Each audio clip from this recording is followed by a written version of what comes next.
So my plan here is to have a garden, and I thought I would document the garden both because I really want to be able to look back at it myself and how it was in the beginning, and also because I hope maybe I love watching other people's gardens, and I think maybe people would find it interesting to watch the progress here.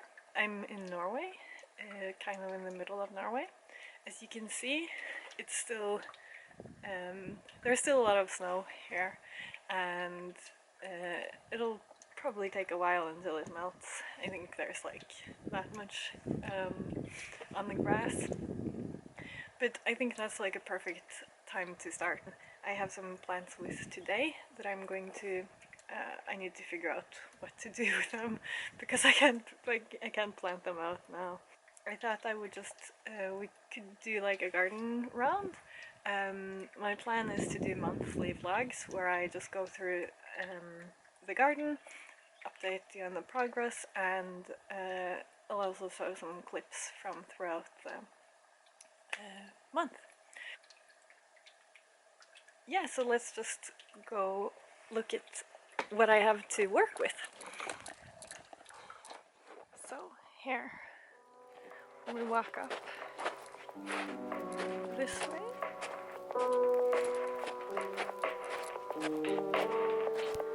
So here's the house.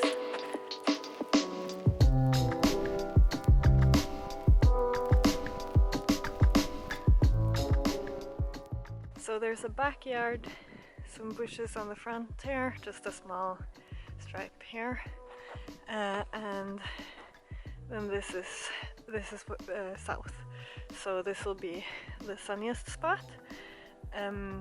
As you can see, I have these frames here that I've started with, and I have a lot of compost. This is bokashi compost. So started slightly, but the rest of the garden here is completely untouched. There's a bird bath, which I love. And another thing I've started with is up here. You can see I've made I use these boxes as sort of mini greenhouses. So inside here I've sowed lots of different flowers and maybe some vegetables as well. I think I have like some rhubarb. So I have 4 boxes with sowings. Here's to the backyard. And there's some spot here and a wheelbarrow. So we'll see how I want to structure things. This stripe I like. There's like a stone wall that goes along here in the back of the garden, and my plan is to use this upper part as kind of a forest area, so I'll put like blueberries and wild strawberries, different types of forest plants there. And then we get to the backyard, and this is a nice spot as well. There's the house makes shade through large parts of the day here, but there's still some sun. Like now this is the evening now, and there's some sun here. And then also the area down there is also part of the property, and I'll certainly do something there, but it needs some more work to clear out a lot of this stuff here. But I think it could be really nice actually with kind of like using this slope here for something. So I'm very excited about this, and this will probably also be where I have raspberries. I'll have a row here, I think. And then the rest of the backyard I want to keep. I love the rocks and the kind of wild area there. And there are also a lot of blueberries here just growing from before, so you can see these bushes, all of these are blueberries. So yeah, so that's what we have here, and so most of this I think will just be the way it is. According to the previous owners, they used to grow vegetables in the back here, and then they had bushes and like berry bushes and fruit trees in the front, but I can't really find any traces of that now. One of the things with starting with a new garden like this is that it's covered in snow. I've never seen this. Like some of the times I've been there, there hasn't been snow because the snow has been kind of on and off through the winter, but I have never seen it during the summer, so I don't know how this place looks when things are growing. So like when I'm planting things now, like there are a lot of like bushes and some small trees that I would like to just take away, but I've decided that I'm going to wait at least one season before I take anything away, because maybe like I've misidentified it, or maybe it's really pretty, or it has some use that I didn't realize at first. So I'm going to try to not make any stupid decisions in terms of removing things. So, okay, I want to show you what I've done so far. So, because of the snow, I haven't dug anything yet. One of the things I'm going to do today is actually go around and dig holes in the snow so that the snow will melt faster, because I can't wait. And but I have put one of these frames on top of the, like I dug away the snow and then I just put it on top of the frozen ground, no problem at all.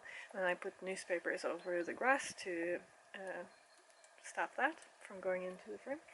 So I'll show you. So here are my two frames. This one I haven't filled up yet, but this one I filled with dirt. So I put newspapers on the bottom, then some bokashi compost, and then tons of just sticks that I found lying around, just to give it a little bit more material and structure. And then I put dirt that I have bought in a bag on the top.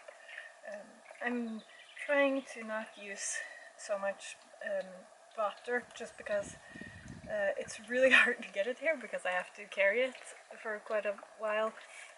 When we took it here, we actually pulled it on the snow, like we tied a rope on it and pulled it on the snow so we wouldn't have to carry it. So that worked well, but I would prefer to avoid it. And I sort of need either a car or a wagon on my bike, and so it's just a lot of work getting dirt here. So I'm bringing some now to start, and then hopefully I won't have to bring so much more. I hope I have kind of a system going with like composting things to create my own dirt, and just using what I find on the ground here. So what I have here so far, I'll bring you closer. So what we have here so far is these hollyhocks. So these are flowers, and they will look super beautiful, and I brought them from my previous garden. I had like a community garden thing where I had my own spot. I didn't bring a lot of plants because I don't want to spread like diseases or snails and stuff like that here, but I brought the hollyhocks because they flower on the second year you sow them. So I sowed them last year, and then they just grow green stuff, and then they flower on the second year, and I really want to see them flower. So I brought them, and then I also brought these, which are like a prairie onion of some kind. And then I've also sowed some things here. So I have this pipeløk. I don't know what it's called in English. Like, it's kind of like chives, or a thing between like leek and chives. And then mini pak choi, and then chives here. And then I bought lots of these like bare roots and planted them 2 days ago. So I bought a rhubarb root thing. So yeah, there's like a little star.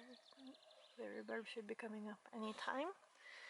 And this is like it's called, the type is called Red Champagne, and it's like the rhubarb is red. The rhubarb itself is red inside the stalks as well. So I'm looking forward to that.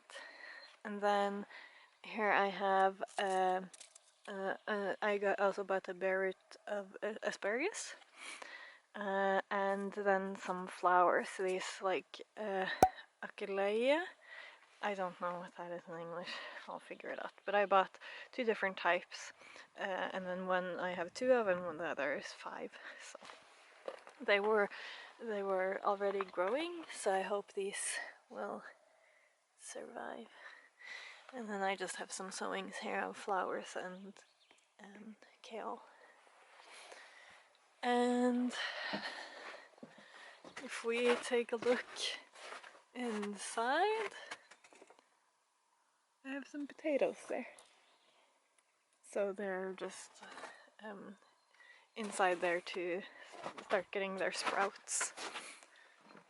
And then, what I'm bringing today, I bought some strawberries. So these are just like the classic Korona strawberries. And then I bought this flower. So we have a variety of this that grows wild here, but it's white. So I've never grown a pink variety, and I think it looks really nice. And then I got this bush. So it's not a blueberry, it's a different type of berry, but the berries are blue. I've heard good things about it, so I'm excited to try that. The advantage of this plant is that the regular blueberries need very acidic soil to grow in, but this can just grow in regular garden soil. I think my soil, I'm going to have to do like a pH test, but I think my soil here is quite acidic, probably because it's such a foresty area, and because like there are wild blueberries here and things.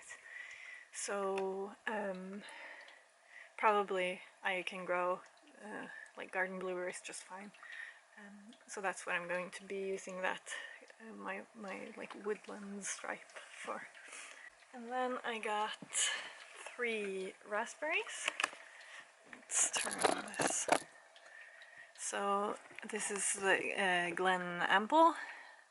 I think it's the most common raspberry in Norway. So it's just a red, nice raspberry. It doesn't have thorns, and the fruits are quite large. So I think that'll just. I love raspberries, and I just want a classic raspberry, and I think that's perfect. I also wanted to get some different raspberries. So this one, it's called Diana. It's a yellow type. So I'm very curious about that. I've never tasted yellow raspberries. This one does have thorns, and I think it's supposed to be kind of a low variety. And then the last variety is this one. It's the Glencoe, and it's this beautiful purple color. I'm really excited to try this one. The color is just so nice, so this would be really fun if I could get some purple raspberries. Finally, I got this. It's a pink blueberry. And so with both the blueberry and this other blueberry that isn't a blueberry, I'm going to have to get another, like they both want friends for pollination, so they do the self-pollinate a little bit, but for optimal pollination they want another bush. But I'll find another blueberry bush to have as a friend for this one. A blue variety then, I guess, and then I'll have to find another variety of that other bush so that gets optimal pollination. That'll be a little difficult, but because it's not a very common plant, but I'll see what I can find. So that's all the plants I got. So now I have to figure out how I'm going to store them in a safe way here, but I can probably figure out something. So I think that's all for now. I'm really excited to get started on this, and I hope you guys are curious to follow along. So yeah, I'll see you whenever the next project starts.